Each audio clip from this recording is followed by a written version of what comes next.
Olá, gente de Deus, estamos iniciando mais um podcast, o Bilharcast, com a qualidade espiritual que você sempre tem semanal, que vem de proveito para a sua família, para você, e que isso redunda em bênção para a sua casa. Eu quero dizer que a forma aqui é criativa e contemporânea para que você chegue numa mensagem direta e clara. Hoje eu estou aqui com um amigo muito feliz, eu já estou com os livros dele, 1, 2, 3, 4, 5, 6 filhos ele tem aqui, ó. 6 filhos. É o Eliezer Borges Silvério. Eu perguntei para ele como é que ele quer que eu trate ele. Ele falou que o Eliezer Borges. Eliezer, eu tô feliz por você estar aqui. Muito obrigado pela sua presença aqui. Minha gratidão a Deus por poder estar aqui, ao Senhor, né, a Jerry, que fez o meio de campo para a gente estar aqui. E estou muito honrado.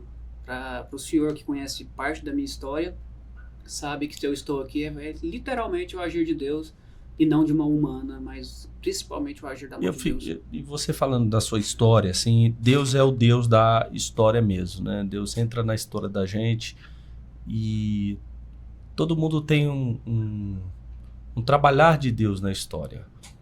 Cada pessoa sabe identificar que se não fosse Deus, hoje você estaria numa outra situação. Quando você fala isso, você lembra de quê? O que Deus fez com você que você pode testemunhar? Porque uma das coisas que o crente tem que ser é a tal da testemunha, né? É do que aconteceu com ele que ele pode contar para o outro. Então, o que Deus fez na sua história que você identifica assim, ó, pastor, isso aqui foi uma bênção para a minha vida? É interessante a pergunta e a prova viva, além de Cristo ser a fiel testemunha, é o próprio pastor Valdir, né? Que eu até falei que se ele tivesse aqui, ele seria crucial para esse momento. É o sogro do senhor, é uma pessoa amada, eu não sei de ninguém que tenha um desafeto com ele. Sim. Eu tive muito envolvimento a nível de drogas, criminalidade. Sim. A Jerry, que está aqui também, presenciou essa época da minha vida. Sim. E no ano de 2011 eu entrei ao fim da vida mesmo. Só Deus para me tirar de um cenário de morte. Qual que era a droga que você usava? Eu gostava de usar muito a cocaína. Sim. Aí chegou a um certo ponto... É uma droga forte, aliás. Mais ou menos, porque Sim. ela chega a um ponto que ela estagna. Na época que a gente usava muito cocaína, chegou a um ponto que já não dava o que eles chamam de liga, né? Já não dava loucura, não dava... Sim. Como é que eu vou dizer? Já não dava aquele êxtase, né? Sim. A gente começou a pegar o próprio crack, derreter ele na colher com ácido bórico, dar o choque térmico, chavar ou raspar ele para poder cheirar, para conseguir de fato encontrar a vibe que se procurava. Cara, mas o crack é uma droga assim que todo mundo fala que seria o lixo das drogas. Vamos dizer, é o que promove o pior. Ela fumada, ela é realmente o... Porque ela pode ser usada em duas formas? Normalmente o que eles chamam de nóia fuma, né? A gente derretia com ácido bórico para cheirar, para poder dar... Por causa da pasta base, né? Meu Deus. Pra poder usar aquilo ali com uma forma mais forte. E isso você fazia uso aonde? Casa, eu cheguei a morar só, né? Cheguei a morar sozinho, com primos. Chácaras, festas em chácaras mesmo, era deliberado, né? Era questão por isso, de ostentação. Quanto você mais tinha que idade essa época aí? Eu tive questões, vamos assim dizer, de descontentamentos familiares e com a igreja. E eu não estou dizendo que a igreja me feriu. Sim. Eu não concordo que a igreja fere ninguém. A gente se fere e arruma um culpado, né? Se eu discutir com o senhor, eu vou botar a culpa no senhor. Se eu discutir com o A, eu vou colocar a culpa sempre no A. Então a gente sempre, quando se fere em algo, a culpa é do outro. Então eu tive descontentamento com a igreja e com questões familiares. E então comecei a procurar outros caminhos.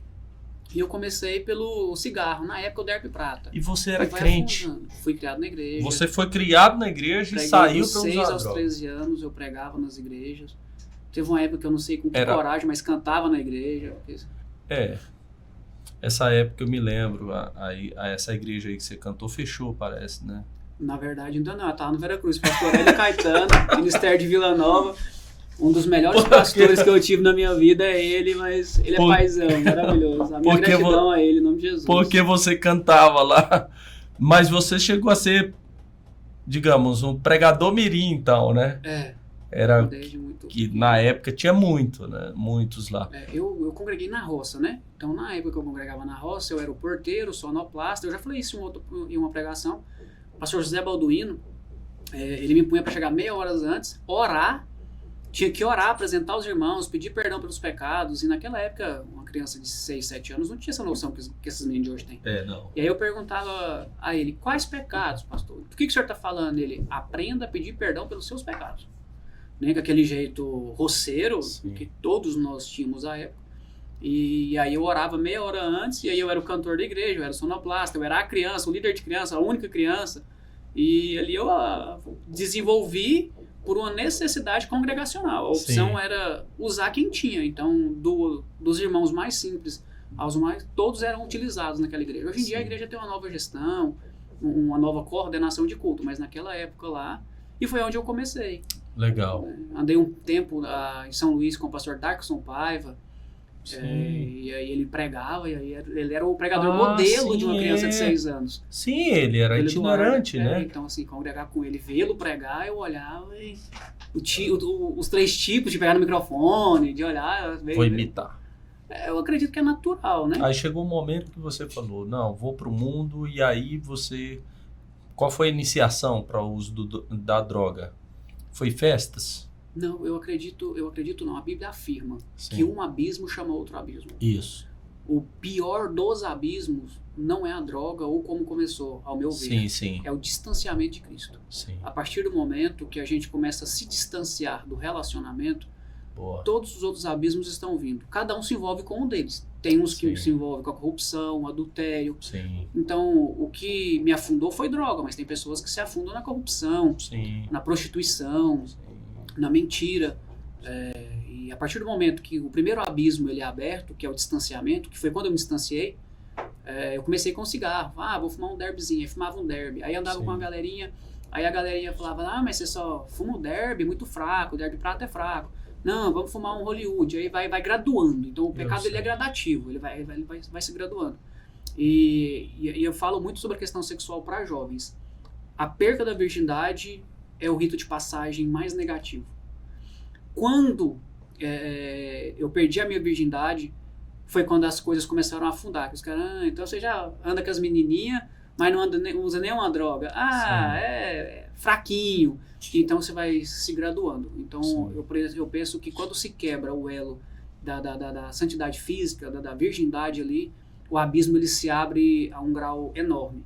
Então eu penso que onde se quebra mais o temor à palavra de Deus é nesse ponto. Ao meu ver, foi daí para frente que eu me afundei. A partir desse momento, coisas se abriram e aí começamos.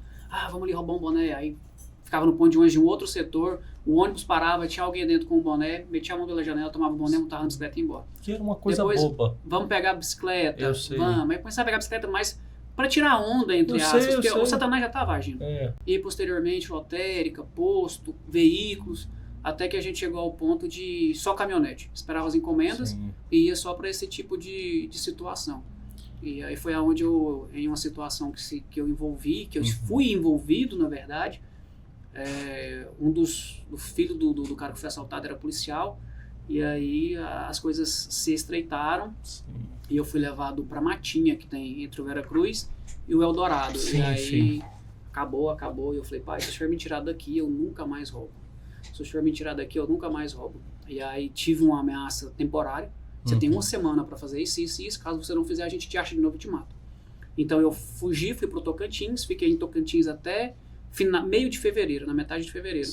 Voltei e encontrei com a mesma galerinha de antes. Fomos pro carnaval da Abel Volks em São Luís de Montes Belos. Cheguei lá, todo mundo com dinheiro, drogas, eu olhei e falei, cara, eu nunca mais terei isso. E então eu tentei me matar por overdose. Eu vou cheirar até morrer, porque eu prometi que eu não roubo mais. Como é que eu vou ter dinheiro? De onde eu vou ver esse tanto de dinheiro de novo? Eu nunca mais vou ver um papelote desse de dinheiro. E tentei de todas as formas me matar de overdose, não consegui. Voltei de São Luís em uma quinta-feira. Quando eu cheguei em São Luís, fui visitar alguns colegas. No domingo, a gente morava acima da sede da Fama, na 2,7, ali no setor Marechal Rondon. O meu irmão estava descendo a pé para a igreja, porque era só 3 quadras da sede. E eu chegando de moto, fazendo graça com a moto, ele pegou e deu com a mão e falou, desce pra igreja, depois do culto nós vamos lanchar. E sem pensar, de forma muito rápida, eu subi, tomei um banho e fui pra igreja. E me recordo como se tivesse sido agora no culto pela manhã. Um amigo nosso, Zaqueu, cantou uma música que diz, remove a minha pedra, me chama pelo nome, muda a minha história, ressuscita os meus sonhos, transforma-me. E no que ele cantou esse louvor, eu chorei todo o resto do culto. Eu sei que o pregador foi o pastor Olivar, porque quando eu caí em mim, de fato, eu estava ao pé do altar com ele finalizando o apelo. Sim. Acreditem se quiser, eu não sou espiritualista e eu sou muito pé no chão. Sim, até não é místico. Eu sou muito mais sensacionista do que continuatista para muitas coisas. Sim. Mas eu não caminhei até o altar, eu fui flutuando. Pessoas que estavam no ambiente dizem, cara, parecia que você foi flutuando. Eu não tenho consciência de ter caminhado até lá. Sim. Eu tenho consciência de que quando eu caí em mim, eu senti os meus pés baterem o chão. Sim. Quem estava nesse dia lembra dessa história. E vai dizer a mesma história por visão de fora. Eu não vou definir como, mas a sensação que eu tenho é de que eu fui carregado até o altar. E de lá pra cá, foi no dia 3 de março de 2012.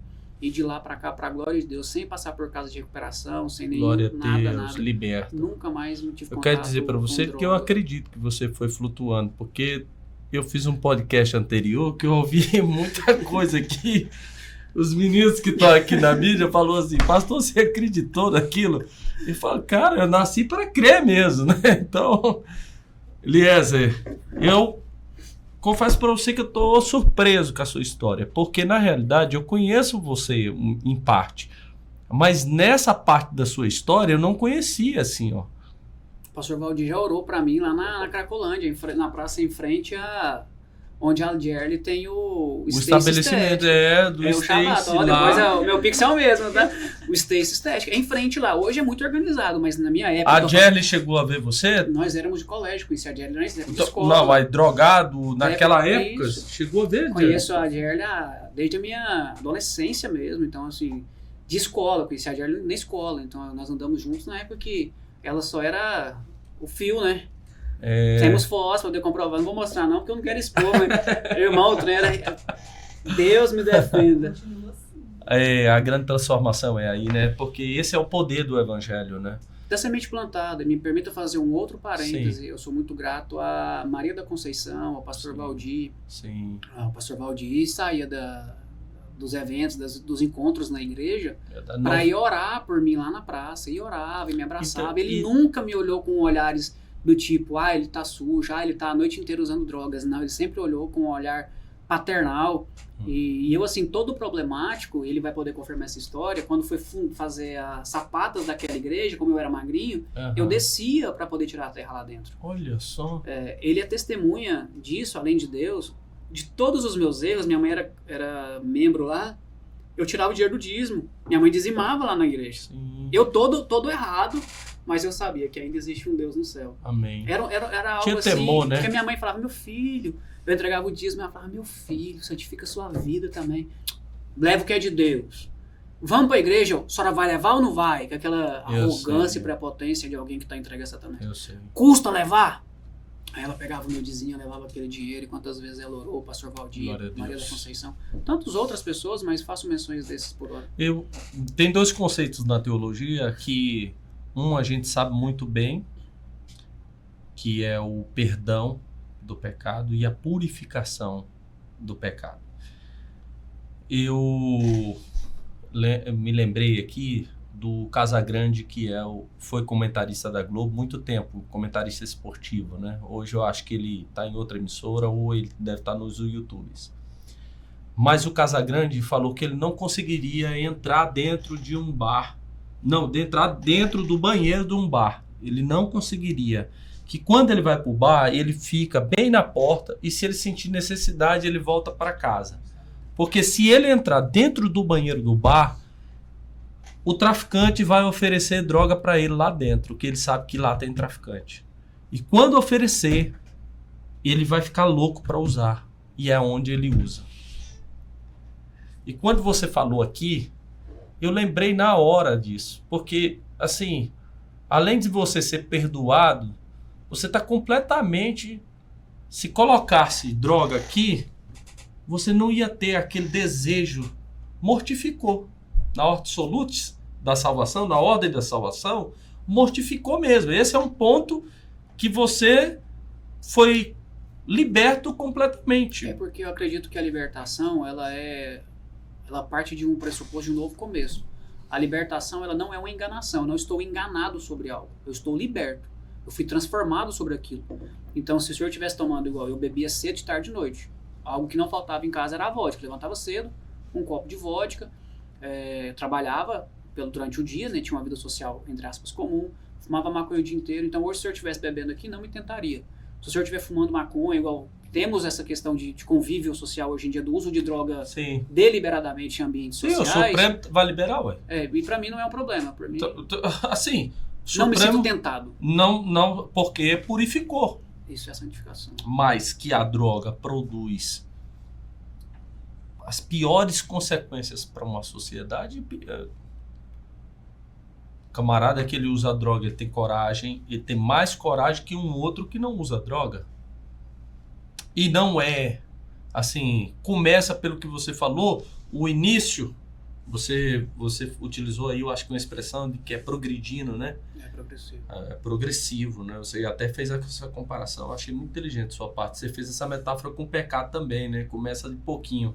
O cara mesmo, ele começa lá, vamos dizer, é com baseado de maconha. Não, mas o baseado de maconha pode.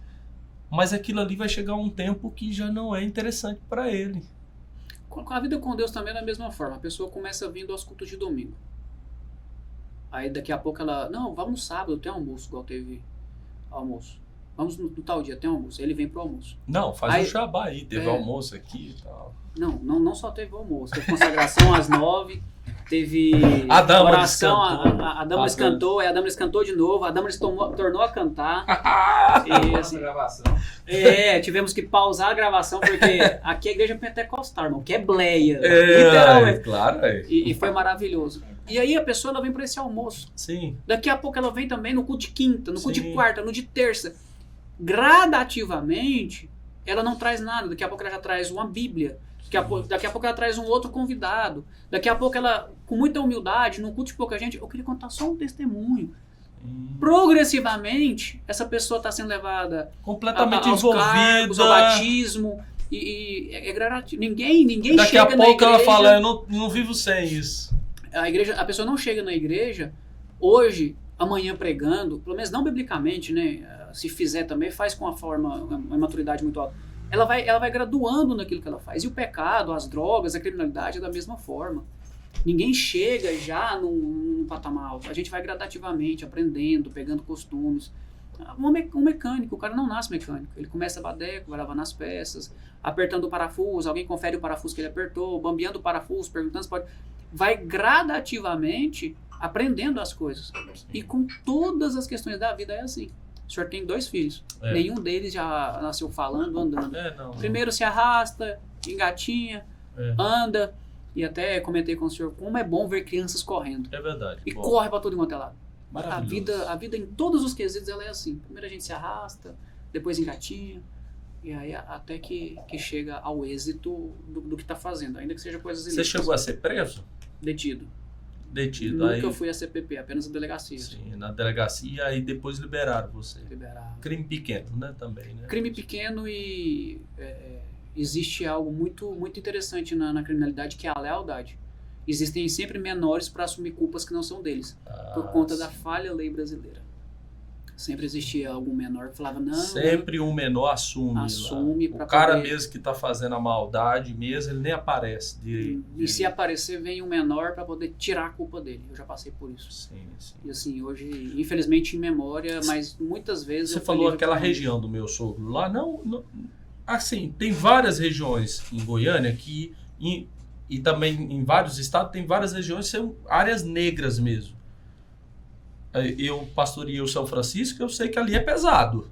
São pontos de saída, né? Muito estratégico o bairro Goiás, São Francisco. É verdade. Ali dá para você passar em fuga para Trindade, verdade. Guapó, Goianira, Rio Verde, Aragoiânia, pegar o anel viário. Ali é uma logística muito boa, né? Se for pensar de forma estratégica, o Goiás tá no pé da galinha ali, né? Ele tá no centro para desmembrar para todos quanto é lugar. Então, olhando por essa logística, para dar fuga, quem está com base no bairro Goiás tem muitas vertentes para sair. Se o senhor pega alguém que está aqui no Jardim Goiás, ele tem 2, 3 saidinhas. Pega quem está no Goiás, ele tem 6, 7 saídas. Verdade. Então, dependendo da situação, dá para fugir muito rápido. E naquela época você tinha os caras, amigos, ditos amigos seus, né? E hoje, esses caras? Hoje ainda há convívio com muito pouco, bem pouco. Parte morreram. Aqueles que eu mais devo considerações, de 3 que eu posso lembrar de imediato, 2 morreram. Então eu tenho um que está crente, está firme. Existem alguns outros que eram colegas que ainda me respeitam. Então, assim, dos amigos próximos mesmo, metade morreu, metade está vivo e crente. Um está crente, o outro que não está me respeita, me chama de pastor, fala baixo comigo. Se eu falar com ele, você vai ver o que eu vou falar, toda humildade. Apesar de uma vida tão maldosa lá fora, ele ainda consegue entender o que Cristo fez em mim e respeita essa presença. E ainda está nessa vida. Está na vida. É isso, o cara vê que os amigos, boa parte dos amigos morreram, outra parte dos amigos, os que estão vivos é crente, ele ainda mantém, parece que... Se eu posso dizer, quem tem um propósito, morre por aquele propósito, independente de qual seja. O senhor morreria por Cristo? O senhor morreria pela família do senhor? Sim. Quem está no crime morreria pelo crime. Sim. Então, assim, nós fomos feitos para ter propósito. Agora nós podemos decidir qual será o nosso propósito. Nós não temos problema com a morte, o ser humano. Ele tem problema com o pós-morte. O senhor morreria pela família do senhor, mas e o pós-morte? O senhor está cuidando dele. Então, quem está no crime morreria pelo crime, morreria pela gangue, morreria pela turma, com o mesmo propósito de quem está em Cristo. Porque nós somos, eu até gosto de dizer muito que o ser humano ele foi feito para enfrentar problemas. E o homem em si para resolver problemas. Então, para quem está lá, se precisar morrer para resolver o que ele chama de problema, ele está disposto. Da mesma forma que eu estou disposto hoje a morrer por Cristo, eu estava disposto a morrer na troca de tiro naquela época. Sem nenhum problema. Compreende? Então, assim, nós somos... Isso está no ser humano. Essa sensação de poder e de determinação. Só que aqui o nosso alvo é outro. Por isso que Paulo fala, esqueça o que fica para trás. O que eu pensei lá atrás, o que eu estava disposto a fazer lá atrás, fica lá. Não é o que ele fala em Filipenses? Mas agora eu tenho um alvo. Eu tenho uma vocação. Eu tenho um foco. Cristo Jesus nosso Senhor. Então, hoje nós temos esse foco, esse alvo. Mas tem muita gente que ainda está vivendo que nós deixamos para trás. Que são os focos pecaminosos. Eu vou dizer uma coisa para você, assim... Não é preconceito, não, tá? Não tem... de verdade. Ninguém... Se o cara ouve aí... Mas, assim... Existe um estilo musical que eu observo que muitas vezes faz apologia às drogas. E isso é evidente. O funk... Tem horas que faz apologia. O rapper também. E quando a gente vai olhar as letras da música... Ou mesmo o cara que canta, às vezes o clipe do cara que canta já tá ele fumando. Indutivo. Não é? Porque, se o meu filho observa aquilo num vídeo, o cara tá cantando sobre amor, mas ele tá fumando, o cara fala, nossa, aquilo lá, no meio de vocês, assim, existe mesmo essa coisa assim, não, a música é essa, o rap é tal... Ele representa a gente. É do ser humano. O senhor, quando o senhor vai pregar, como é que o senhor se consagra? Como é que o senhor se prepara? O senhor escolhe um louvor, sim ou não? Sim. Eu, pelo menos, eu vou dizer de mim para não ficar... Eu escolho um louvor, e às vezes eu vou pregar no interior, o que eu faço? Eu pego um louvor só, e vou ouvindo. Ele cabe, eu volto. Porque aquilo ali está testificando dentro de mim. Um louvor. Quando você vai fazer algo errado, eu espero que quem esteja me ouvindo veja isso com muita maturidade. Não vai procurar para se influenciar. Existia uma música que chamava Encomenda. Certo. Como a gente trabalhava com encomenda, tinha Encomenda e Encomenda parte 2.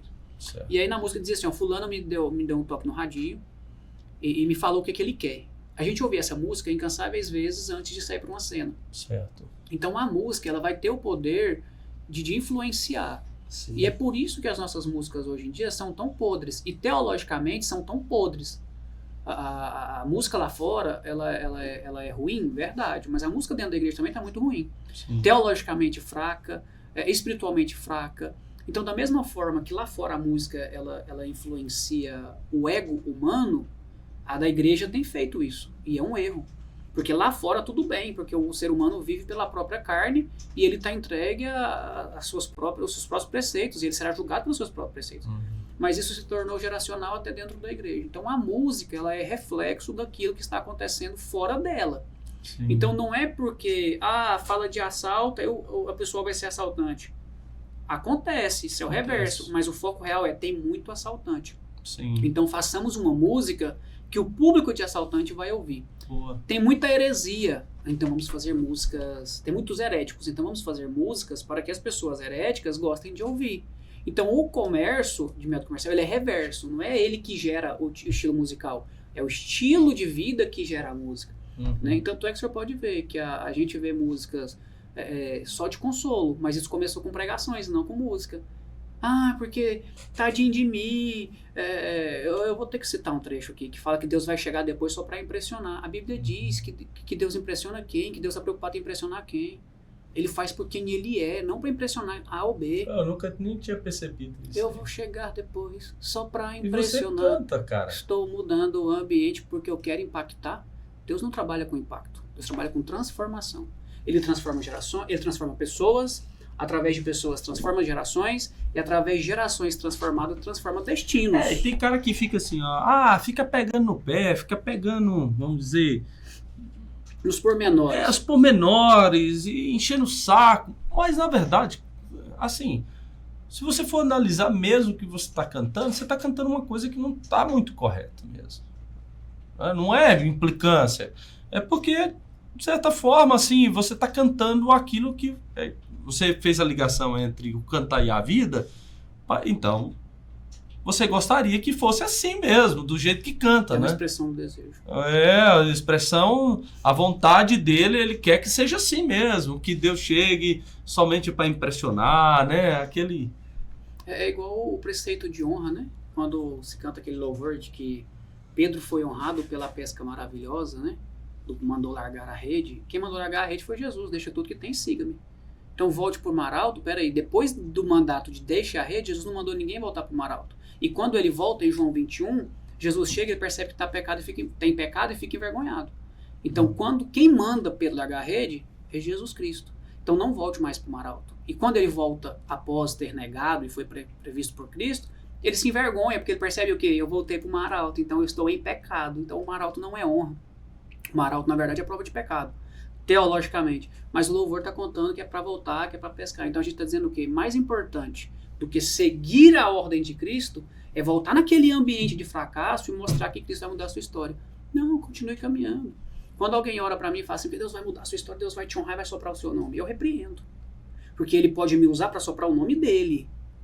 Se Deus quiser me fazer alguém que, talvez isso aqui faça meu nome ir lá em cima, mas se o nome dele não estiver acima, foi meu maior fracasso. Mas Eliezer, e se o vídeo estourar e te der recurso financeiro? Eu posso me tornar um milionário através do evangelho, mas ser o cristão mais fracassado. Então, para mim, só há honra quando o nome de Cristo é levado. Quando o nome e o poder de Cristo é manifesto. Só que as músicas nos induzem que a honra de Cristo é quando eu sou visto. Quando no meu trabalho eu me torno o gerente. Quando na minha faculdade eu me torno o melhor da sala. Quando a minha nota é a melhor. Não, mas o que tem que ser melhor é a visão de Cristo através da sua vida. Porque o que a Bíblia diz? Nós somos o cheiro suave do perfume de Cristo. Então, se eu estivesse usando hoje o perfume que o pastor Valdir, por exemplo, usa, apesar de Eliezer, estar usando, o senhor lembraria de quem? Do pastor Valdir. Eu seria só um meio para que ele fosse lembrado. Então, eu preciso ser só o meio em que Cristo seja honrado, Cristo seja glorificado. E para mim isso basta. Eu não tenho nenhuma vontade de ser, Eliezer, você precisa ser honrado. Quer me honrar? Quer me honrar? Olhe pela minha vida. Quer saber se eu tenho sido honrado? Deus tem me sustentado. Eliezer, mas se você vender 1 milhão de livros é uma honra? Se o nome de Cristo for glorificado, me sentirei honrado. Mas mesmo. É tudo sobre Ele. Tem que ser para Ele. Não pode ser por outra vez. Tem cara que fica deslumbrado também por essas questões, assim, vamos dizer, muita gente ou tal, mas isso não significa que é a glória de Deus, né? O cara muitas vezes sendo visível, a pessoa muitas vezes sendo visível, atraindo através da influência, isso não significa de que ele de fato está sendo uma bênção. Não, tem famoso no mundo secular como tem no evangélico. E no evangélico, mais ainda, eu sempre costumo dizer assim, as pessoas perguntam assim, Quantas pessoas tem na sua igreja? Eu digo, tem as pessoas necessárias para ela ser igreja. E aqui não falta dons, aqui é uma bênção, porque todas as pessoas que deveriam estar aqui estão aqui. E não significa que um ministério é saudável porque tem mais influente, porque tem mais gente, porque tem mais pessoas. Isso não significa. Força e gordura são diferentes. E a coisa não é saudável porque ela é grande. Muitas vezes e eu digo em proporções assim, vamos dizer, de nome, de imagem, de visibilidade, que tem pessoa que exige isso. Deus está abençoando, soprou o nome, essa é uma expressão bem blé, né? Soprou o nome. Aí, ó. Chegou o cafezinho aqui, ó. Senhor Deus, lembre do galardão desse teu filho no céu. Café. Ô, Senhor, deixa eu ver se obrigado, não tem muita açúcar. Obrigado, Damaris. Bem caprichado, né? Boa. Então, é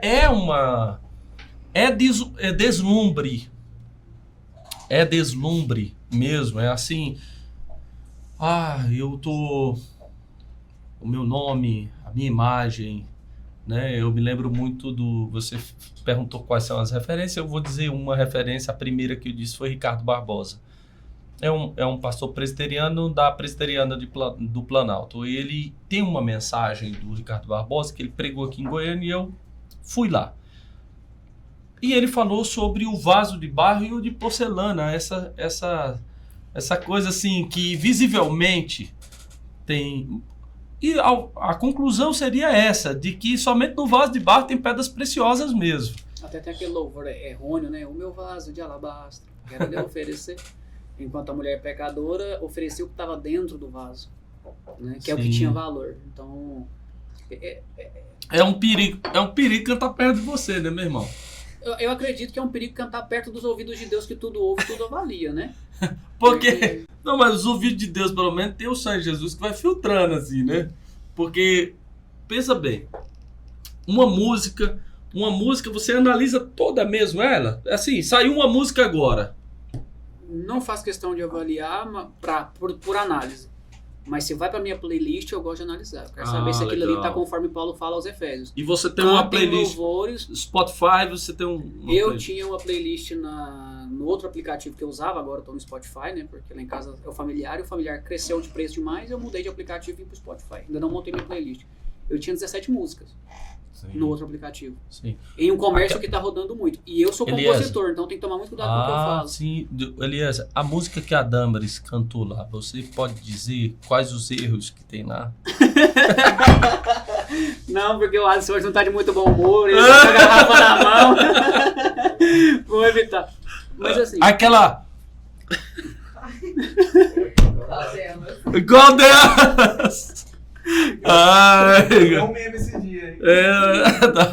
Não, mas eu concordo com você. Eu acho que músicas, né, Damaris? A Damaris está aqui, então eu acho justo. Fiz essa brincadeira com você de que Deus assim tem o sangue de Jesus que vai filtrando, mas na realidade isso ofende a Deus. É porque tudo tem princípio. Porque nós estamos falando sobre características dele, que são qualidades dele.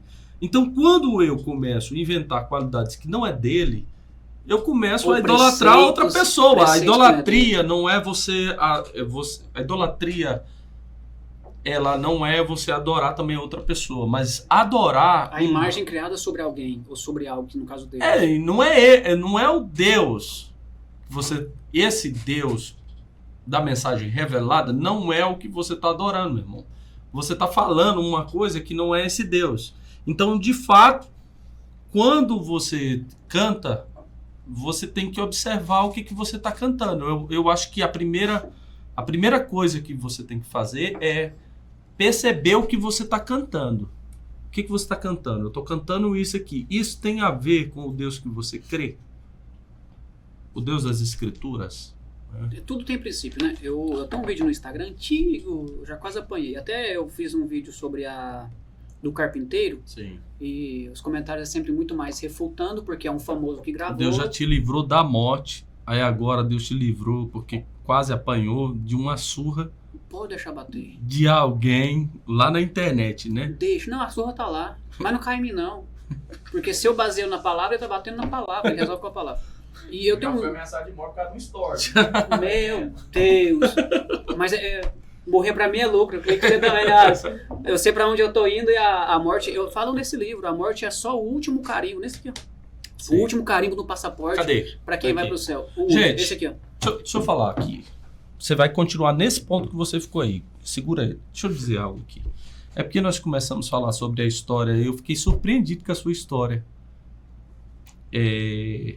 Eu acho que a sua história tem que ser contada mesmo em um sermão, como um testemunho mesmo. Bacana você falar igual as marcas de Cristo, né? Onde está as suas...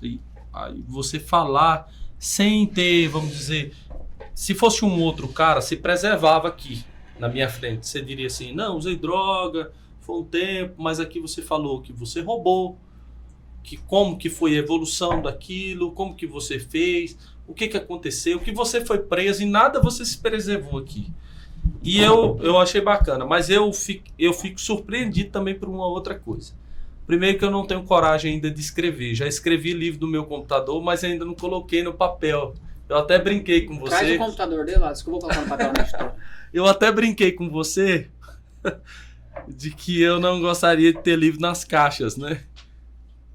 E essa é uma brincadeira que eu tô fazendo para você, dizendo que eu tenho que vender os livros, né? Então, mas eu tô parabenizando a sua coragem, incentivando você a continuar escrevendo. Eu nunca li seus livros, mas eu vou ler. Eu vou ler todos esse mês ainda. Eu vou ler todos os seus livros. Benção. Pelo tema, eu já gostei. Ó, cristianismo versus religiosidade. Tá aqui, ó. Isso eu escrevi quando eu fui expulso de uma igreja por falar de Bíblia. Certo. Microfone versus cajado. Escrevi ele manual em um caderno em 2018 no campo missionário. Foi top.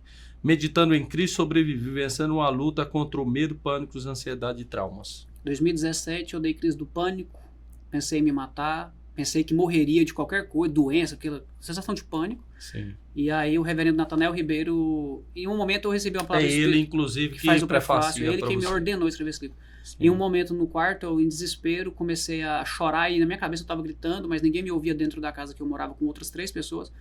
E eu falei, Espírito Santo, o Senhor não se importa que eu morra e ninguém me socorra com ataque de pânico. E aí o Espírito Santo bradou no meu ouvido e me disse, maturidade é entender que nem tudo faz sentido quando acontece. Eu bradei, disse eu não entendi, e eu ouvi audível ao meu ouvido. E eu não sei se o Espírito Santo, ou se pelo momento que eu estava, porque eu consigo crer mais fácil que o Espírito Santo me gera impulsos do que voz aos ouvidos, e ele repetiu. Maturidade é entender que nem tudo faz sentido quando acontece. Sim. Mais ou menos uns 8, 10 meses depois, já tranquilo, Sim. finalizado o tratamento, o Natanael me falou assim, escreve o livro. Eu falei, eu não, é doido? Misericórdia? Aí eu ouvi, de forma de lembrança, Sim. aquela voz dizendo, maturidade. É entender que nem tudo faz sentido quando acontece. Escreva. E aí eu escrevi esse livro para falar sobre essas questões, como dentro da Bíblia. Ser fortalecido e ter a vida transformada, apesar da depressão, da ansiedade, dos traumas, ter uma vida transformada biblicamente. E esse livro fala sobre isso. Legal, cara. Princípios. De 3, vencendo De abusos, 3. não sendo abusador. Nossa, isso aqui. Todas as minhas demandas relacionamentais é porque eu sou abusivo ou porque é o meu papel da direção para minha casa? A minha mulher está sendo abusiva ou é responsabilidade dela edificar o lar? Então, aonde que é? Aí eu vou falar sobre corpo, alma e espírito, vou falar sobre os 3 P's, princípio, processo, propósito. Quem não tem princípio não suporta o processo e não alcança o propósito. Como viver de forma, os relacionamentos, até onde a minha amizade com o Senhor pode ir, até onde é um abuso, até onde eu estou sendo tóxico e perdendo os limites. Sim. Então eu falo sobre isso nesse livro. Vivendo além de existir, encontrando o real sentido da vida. O mecanismo atual, o senhor falou sobre isso na pregação que o senhor fez agora há pouco. Nós estamos tão levados a uma vida mecânica, extremamente mecânica, que a gente tem deixado de viver a excelência da vida. A gente já não consegue mais admirar nada. O telefone tem tomado tanto tempo que sequer nós temos tempo para nós mesmos. Aquele tempo mesmo de pisar no chão, de ter um espinho no pé, tirar o espinho e lembrar da infância, aquele tempo de mastigar um macarrão e perceber quais temperos tem nele.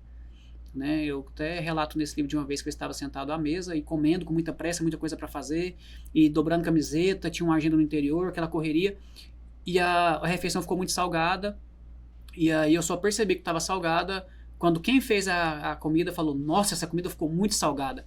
Aí eu parei, já quase terminando de comer, e falei, realmente, passou no sal. Então, às vezes o ritmo frenético faz a gente passar pela vida sem de fato viver. Eu falo sobre ele da questão de vida. Existem pessoas com 80 anos de existência, sem nunca ter vivido. E existem pessoas com 10 anos, muito bem vividos. Estávamos ontem em um aniversário e o pai de uma amiga nossa foi para a pista de dança, se balançou e fez tal. E um senhor de idade. E aí eu vendo os vídeos hoje, eu falei pra Lid, ele realmente está vivendo. Ele está aproveitando cada momento sem se importar com nenhuma outra coisa a não ser viver os momentos. Superando erros do passado. Eu falo sobre toda a transformação, tem uma palavra da Jerly no final, que são testemunhos de pessoas que me conheceram, no caso da Jerly, em tempo de droga e pós-drogas, em tempo de assalto e pós-assalto. Tem a palavra também de um amigo Jardelino que me conheceu na igreja, fora da igreja e novamente na igreja, que realmente vão certificar o que eu estou dizendo no livro. Sim. Aí eu falo sobre a transformação. Quem me conheceu quando eu me reconciliei, e eu faço aqui meus agradecimentos sinceros do fundo do meu coração a duas pessoas da fama, da sede, à época o pastor Paulo, que também eu falo dele nos agradecimentos, e ao bispo Abigail. Quando eu me reconciliei com o Senhor, eu pegava pastor pelo gravata, pelo colarinho. Eu não tinha muito pudor. E isso tudo bem, eu ter vivido isso. A menos que eu continue vivendo. Mas eu ter vivido isso não define quem eu sou. Define quem eu era. E aí, nesse livro, eu explico como superar os erros do passado, ter uma vida transformada, e trago muito forte aí a questão do não seja perfeito hoje, mas pelo menos seja melhor do que ontem. Então, se eu posso resumir esse livro em uma frase, é nunca pior do que ontem. A evolução do teleios é o amadurecimento contínuo. Então, eu tenho que ser um pouquinho melhor hoje, um pouquinho melhor amanhã, um pouquinho melhor depois de amanhã. Então, o foco da vida não é a perfeição imediata, é nunca pior do que ontem. Legal. Sempre um pouco melhor. E aí a gente vai superando. Se você me permitir, eu vou ler aqui o que a Jerly escreveu para você aqui, tá? Você escreve aqui que ela é amiga sua desde 2006, né? Eu sou amigo dela desde essa época. Se ela é minha amiga, tem que perguntar pra ela ali. E é desse jeito. Ó, de Lezinho era o seu apelido, né? Na verdade, é um meio termo, porque era Lerdinho na época. E aí ficavam, alguns chamavam só de Lezinho, porque eu era meio lesado, fumava demais, e outros de Lerdinho, tinha esse contraponto. Né? Em certos públicos, Lezinho, e outros Lerdinho. Sim, e os dois é ruim. Nenhum é bom, mas o Lezinho que surgiu primeiramente foi pelo meu irmão. Porque na ideia de chamar de diminutivo, se chamava de Eliezinho. E uma criança não conseguia falar. Então, carinhosamente. Por um tempo, meu irmão, por não conseguir falar o Eliezinho diminutivo, ele começou a falar Lezinho. Só Lezinho. E aí veio com essa conotação de diminutivo, mas quando eu me desviei foi para a questão já pejorativa das drogas. Lesadinho, porque ficava meio lento por causa da maconha e pegou esse cunho. De Lezinho para Eliezer Borges, uma mudança, transformação extraordinária. Só quem o conheceu, o Elias no passado, entende o que eu estou falando. Me lembro do Elias na porta da igreja no final do culto. Ele sempre gostou de ir ao final e ficar conversando com os jovens, com brinco nas orelhas, roupas largas e uma vida totalmente perdida. Eu tô vendo você aqui, assim, até...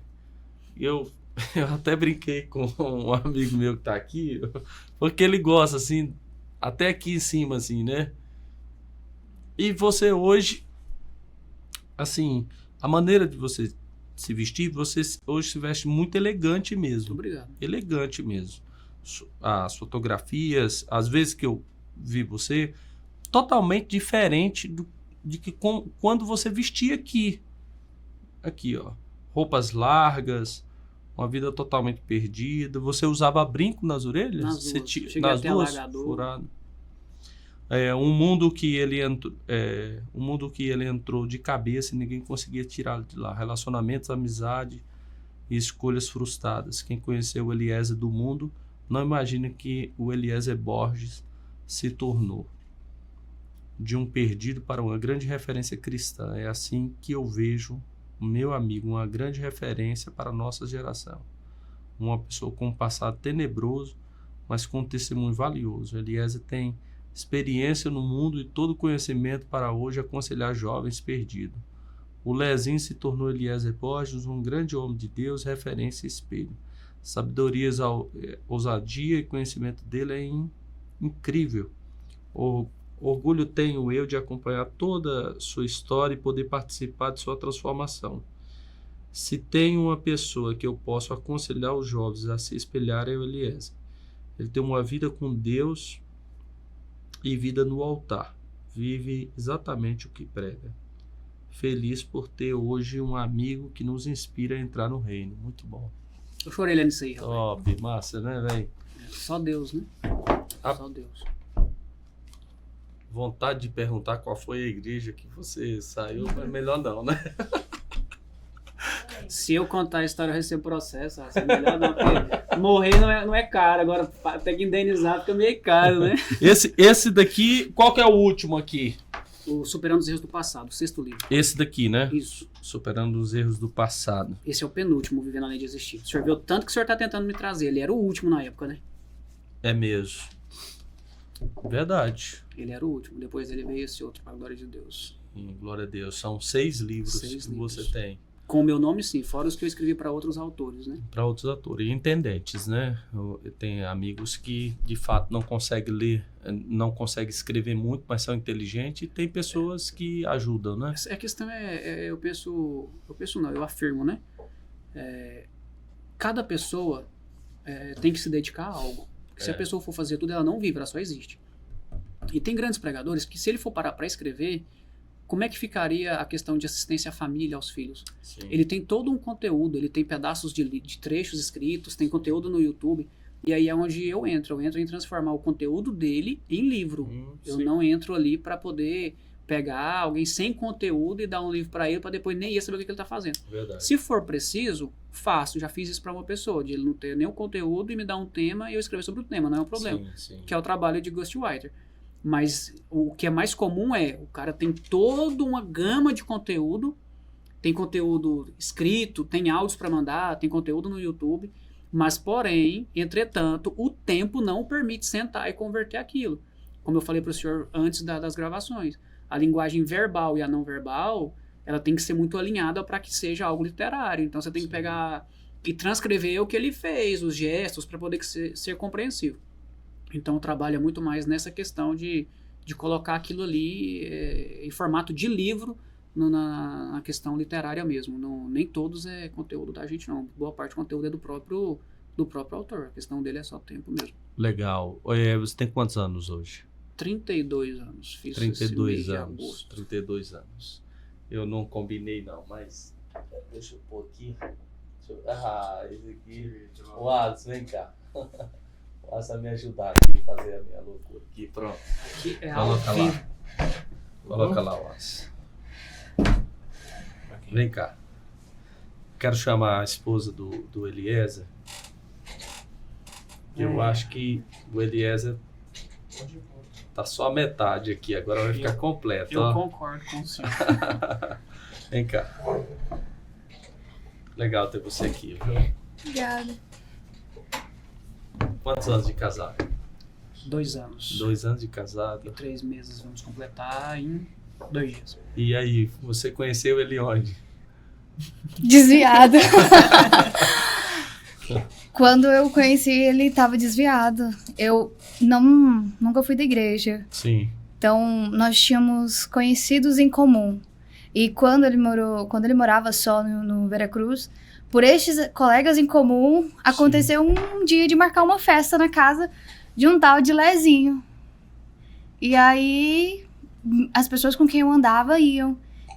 E aí, consequentemente, eu fui. Só uma observação. Lá em casa não tinha festa. Era a festa, era de segunda a segunda. Tinha carro que só ficava no pátio já pra isso. Então não tinha esse negócio de sábado é festa. Todo dia era festa. Todo dia tinha gente diferente, né? E aí, a partir disso, eu conheci. Eu tava com, acho que 14 para 15, ou 15 para 16 anos. Acho que 15 para 16 anos. E aí, foi quando eu conheci.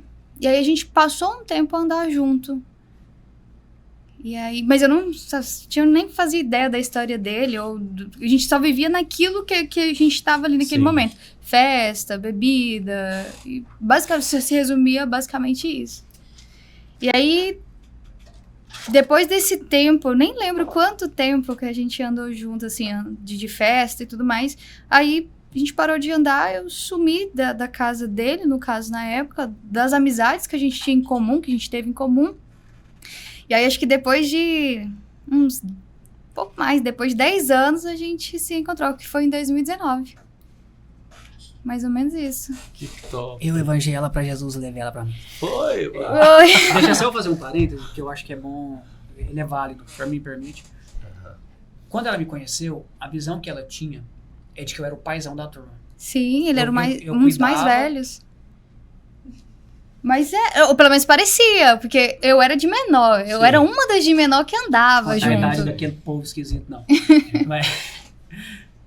E ela me via como o paizão da turma. E aí a gente entra no versículo bíblico de que o dom de Deus ele é irrevogável. Isso é verdade. Desde quando eu me entendo por gente, eu escuto. Sim. Porque Deus te instituiu pastor.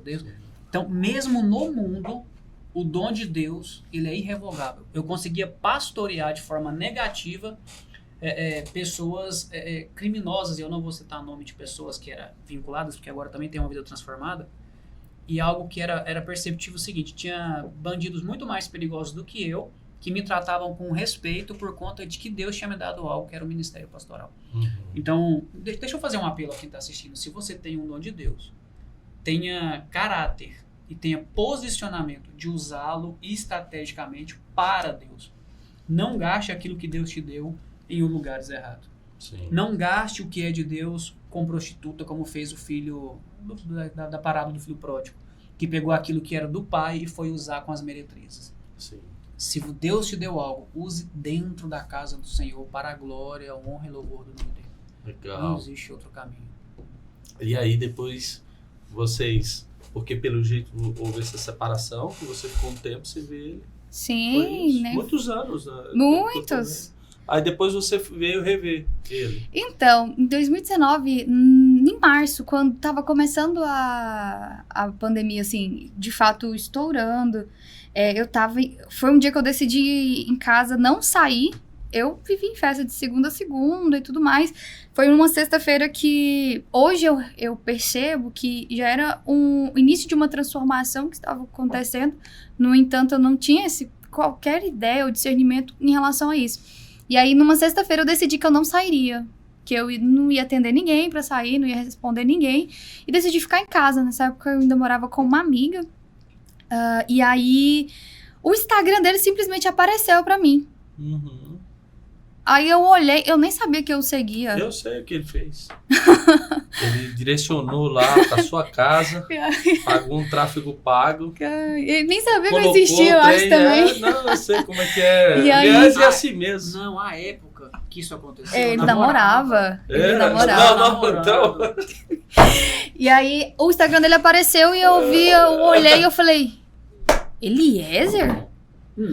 Não, eu fiquei chocada. E aí eu entrei no Instagram dele e comecei Todo a ver. engomadinho, Vídeo seus brincos. dentro do carro. Ele fazia vídeos IGTV na época ainda. E aí eu comecei a assistir as mensagens. E fui assistindo e curtindo, assistindo e curtindo. Legal, cara. Eu falei, meu Deus, o que aconteceu? Pô, demais. Quem é? E aí ele percebeu, né? Porque assim, eu realmente tava assistindo e curtindo, assistindo e curtindo. Com o tempo, né? Não é aquele negócio de, vou stalkear, vou demonstrar interesse. E aí não. ele... Ela curtia, aí dava o tempo do é. IGTV, 2 minutos e pouco, ela curtiu o outro. Eu falei, cara, ela realmente tá assistindo. E aí É, ele legal. agradeceu por mensagem, né? Falou, agradeceu pelo conteúdo, que, enfim, nem lembrou certo. Mas aí eu lembro de eu ter falado pra ele que eu ficava muito feliz de vê-lo Sim. daquela forma, como que Deus tinha transformado a vida dele.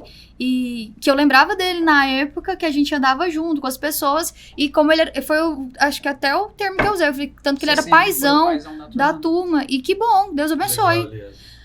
Aí, a partir disso, os conteúdos dele começaram a aparecer pra mim.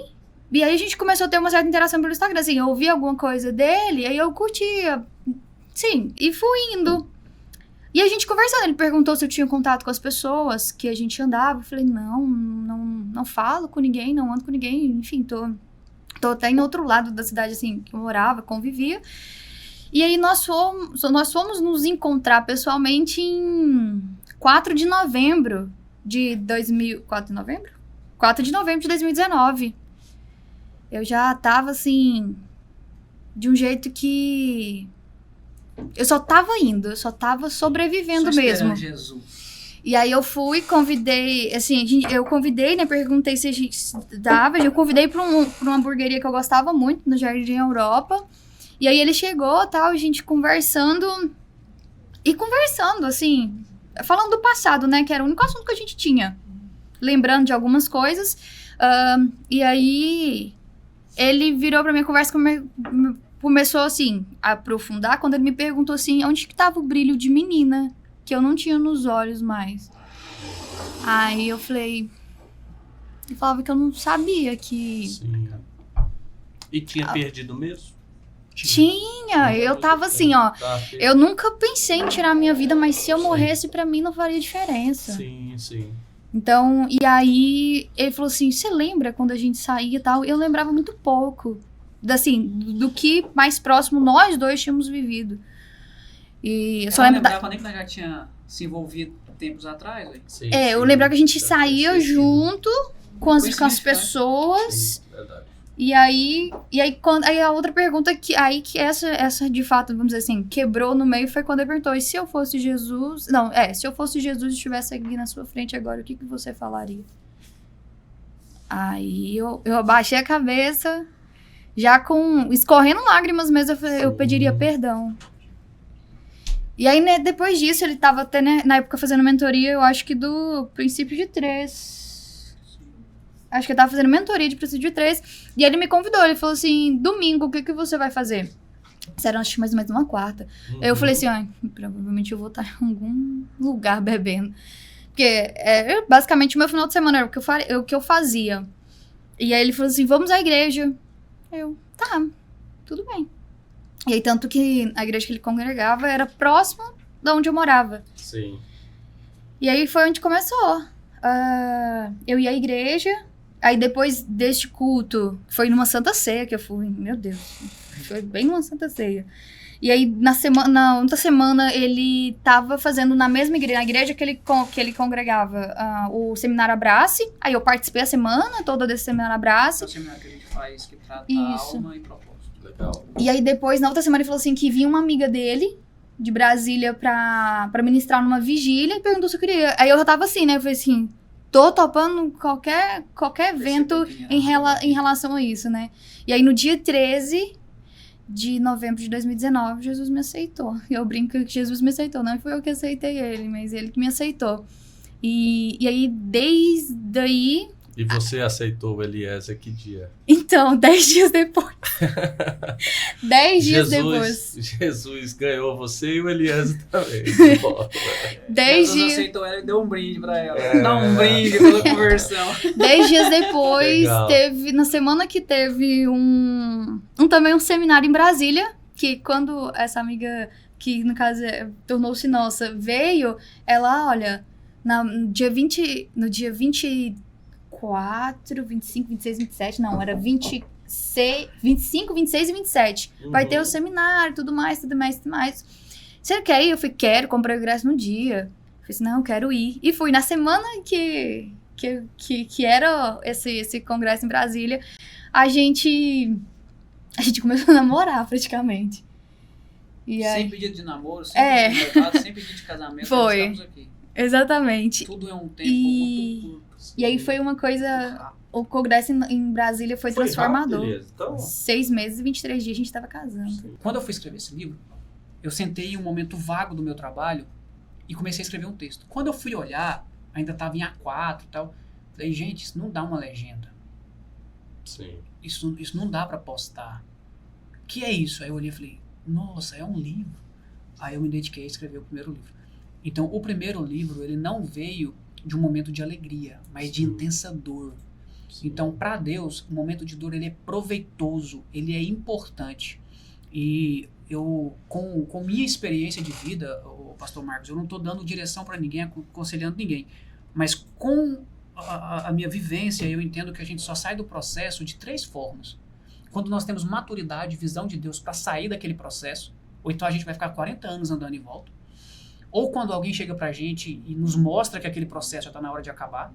Sim. E esse meu último livro, eu agradeço aqui de púlpito, vamos assim dizer, ao Fred, meu irmão, que é quem fez o prefácio, ao Israel de Almeida, que foi quem me fez o start, tipo, cara, agora é a hora de você escrever um livro sobre, você já saiu do processo. Então existe essa posição de quando alguém te ajuda, ou quando você é expelido, é empurrado para fora, é vomitado daquele processo.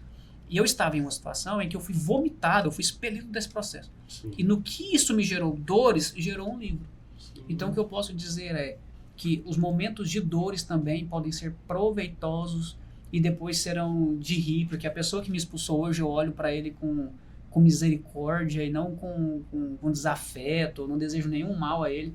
E até eu tenho um livro escrito lá em casa, que é do Poço ao Palácio, o Poço versus o Palácio, que é onde eu falo sobre enfrentar os momentos difíceis, que é o que o salmista fala em Salmo 126. Quem semeia com lágrimas, com dores, vai colher com alegria. Então eu preciso enfrentar as dores, porque elas são momentâneas, para poder viver a alegria. E me contentar também na dificuldade. O que Paulo diz? Aprendi a contentar-me com o que tenho, sendo fartura ou necessidade, sendo frio ou não, tendo que vestir ou não. Então, se eu posso falar algo sobre este livro, é que aproveite seus momentos de dores. Eles são úteis, eles podem ser a mão do oleiro te moldando. E a graça não falta quando eu sofro. A graça é abundante para que eu não morra no sofrimento. Então, eu não falo que a graça se afastou de mim quando eu estava passando por isso. Eu tenho total certeza de que foi a graça que me sustentou para que eu não morresse no meio disso. Então, existe graça de Deus sim durante as dores, durante as aflições e durante as dificuldades. E numa dificuldade, um menino desacreditado, ofendido, expulso de uma igreja, se tornou um escritor. Graças a Deus. E quando eu escrevi esse primeiro livro, eu recebi muita crítica de que eu não era capaz de fazê-lo. Quando eu escrevi o segundo, eu estava em um carro com uma pessoa que para mim é como se fosse um avô, que é o tio Divino. Na verdade, ele é tio da minha mãe, mas para mim ele é como se fosse um avô, o tio Divino Mendes. E aí um cunhado dele, para não citar nome, estava dentro do carro e falou assim: você tá pegando esses trem de quem? Porque não é você que tá escrevendo isso. Não tem jeito de ser você. E aí eu fiquei muito ofendido, fui embora triste. E realmente ele estava certo. Nunca foi eu, nunca foi sobre mim. É tudo sobre ele. E desde esse dia, eu passei a... Sempre quando eu vou pregar, eu começo com um versículo. Porque dele, por ele, para ele são todas as coisas. Glória seja dada a ele eternamente. Amém. De fato, o senhor falou de C.S. Lewis. Eu sou um escritor como C.S. Lewis. Eu não falo isso por prepotência ou por dizer que eu, de grandiosidade. Eu falo que C.S. Lewis escreveu por Deus. Eu também escrevo por Deus. Sim. Então, se o senhor tiver algo de Deus a transbordar, não olhe para, mas eu estou tão distante de C.S. Lewis. Não, está do lado. Porque o mesmo Deus que capacitou C.S. Lewis, que capacitou N.T. White, que capacitou John MacArthur, é o que capacita a gente. Então, nós não estamos distante de nenhum grande escritor, de nenhum escritor famoso. Nós estamos, na verdade, lado a lado, ombrando com eles naquilo que é a obra de Cristo, através da literatura.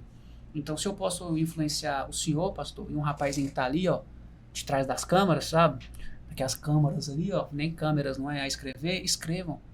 Porque nós estamos ombrando com os grandes escritores para a obra literária de Cristo. Você entendeu eu, acho? Foi claro, né? Gostei. Você, de fato, é uma grande influência. Você falou que quem escreve não é você, tem alguém que escreve por você, né? E esse é o papel do Espírito Santo, né? Deus dentro da gente, né? O Deus imanente, é Ele que faz, né? Uma vez eu disse aqui na igreja, eu nunca joguei tênis mesmo, né? Eu nunca nem peguei minha bolinha. A raquete mesmo, eu nunca peguei uma raquete de tênis mesmo. Uhum. Mas eu posso dizer para você que se você for profissional em tênis, e você for campeão de Roland Garros, eu tenho capacidade de ganhar de você. É só um tenista campeão entrar dentro de mim. Se ele entrar dentro de mim, acontece. Então é isso mesmo. Você não tem essa habilidade, mas entrou alguém que sabe escrever muito bem, né? É dele o executar. Então, se ele entrou dentro de você, pode ter certeza que você vai ser um excelente escritor. E o nome dele será bendito. Muito obrigado. Valeu, menina. Deus te abençoe. Gente, uma pena terminar esse podcast aqui, então top. Glória a Deus. Muito bom. Deus abençoe sua casa. Eu acho que a lição de hoje é incentivar a gente a produzir, né? O evangelho também é escrito, né? Então, nós somos fundamentados em um livro. Aqui eu estou na frente de um jovem de 32 anos que já tem 6 livros. Então, que sirva de inspiração para mim e para você, né? Utilize suas redes sociais, escreva, seja uma bênção para as pessoas. Eu fico feliz por jovens como Eliezer, o próprio Wallace está aqui, tantos outros que escrevem. Deus abençoe.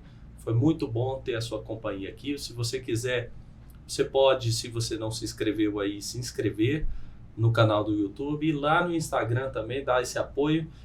Nessas plataformas nós temos lá também disponível enquanto você faz academia. Siga-nos nas redes sociais, tá bom? Um grande abraço, um bom final de semana.